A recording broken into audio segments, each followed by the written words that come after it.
A pleasure to meet all at last, and welcome back to Nerf Secrets Revealed. Now, of course I just changed clothes in there, so that's the first thing you're probably going to see.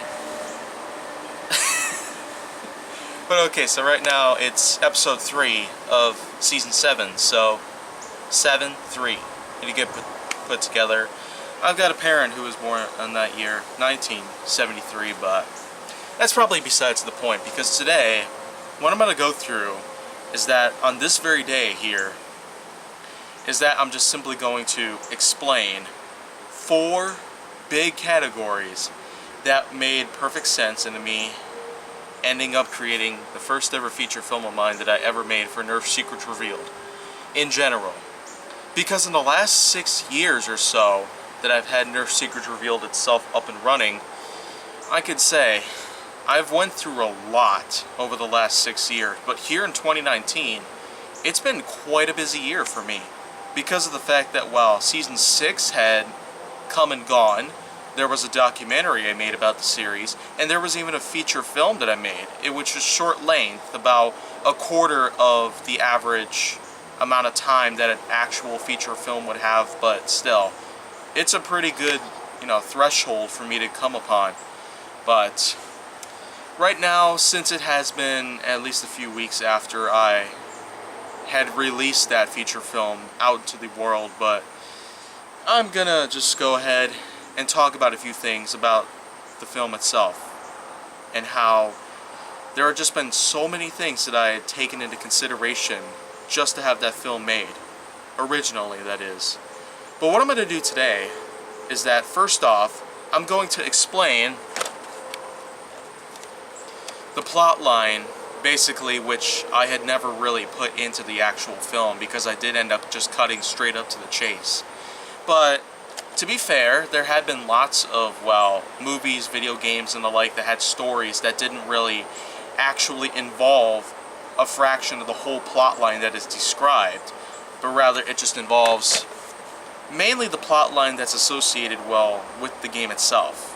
And the game, or movie, or television show even, for that matter, does sometimes contain the entire plot line or synopsis that is described or written down, but other times it's not. So in my case with Nerf Secrets Revealed Bolts of Intrigue, of course the plotline in the description box below would say that I am a local Nerf nerd who had recently specialized in what's known as the Invisidart, which of course I'm going to demonstrate here with the Doomlands Longarm, which was one of the blasters that had been featured in the film itself.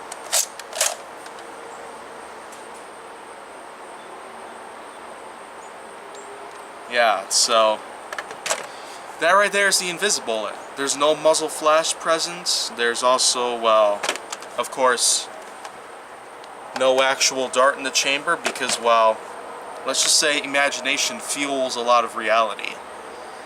And I can never disagree on with that point, but just for science, I'm going to go ahead and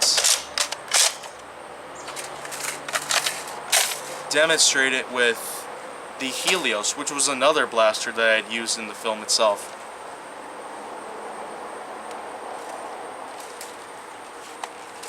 Now, of course, the Invisibullet does, of course, already contain what I had basically said about, but the Invisibullet also does have a few other elements that I ended up applying during the film's production.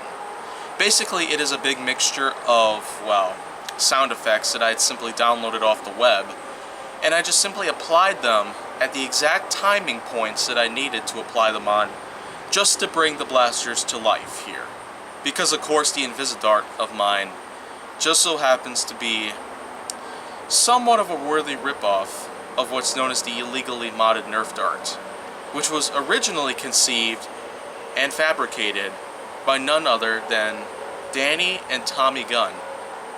But now, since I've taken the Invisidart into consideration, of course it is part of my franchise when you compare it to the illegally modded Nerf dart, which is already a pretty massive trademark across all gun versus gun type of content. Whereas in my content, Nerf Secrets Revealed, of course, the Invisidart does adapt to the same exact kind of function as the illegally modded Nerf dart does in Gun vs. Gun, but the fact that, well, it's invisible, first off, in the movie, if you've seen it or not, along with the fact that whenever the gun is fired, there's no muzzle flash that will be present. And it's simply because of, well, inability to just keep myself as stealthy as possible, even if the darts themselves are not made to be stealthy. Or if there's no silencer equipped onto these blasters.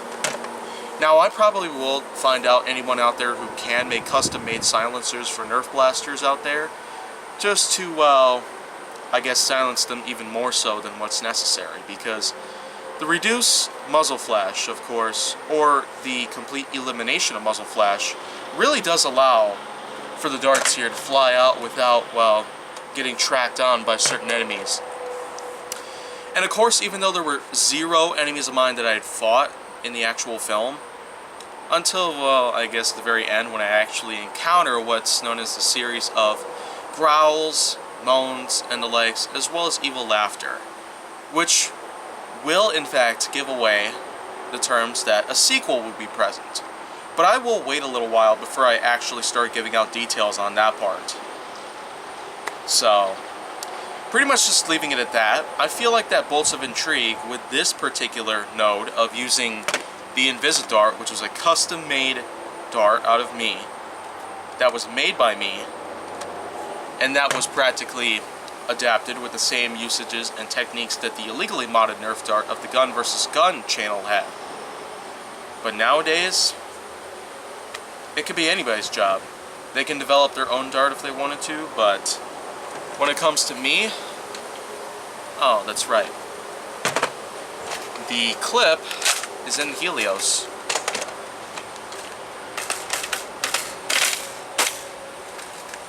I will say for sure that I really did enjoy making the film, but I've still got 3 other parts that I want to go ahead and discuss certain other elements of the film itself that I ended up putting into place. But until then, if you want to see more go down on my channel, stay tuned for more episodes. And make sure that you like, subscribe, comment, follow me on social media, and stay on the Hollywood side.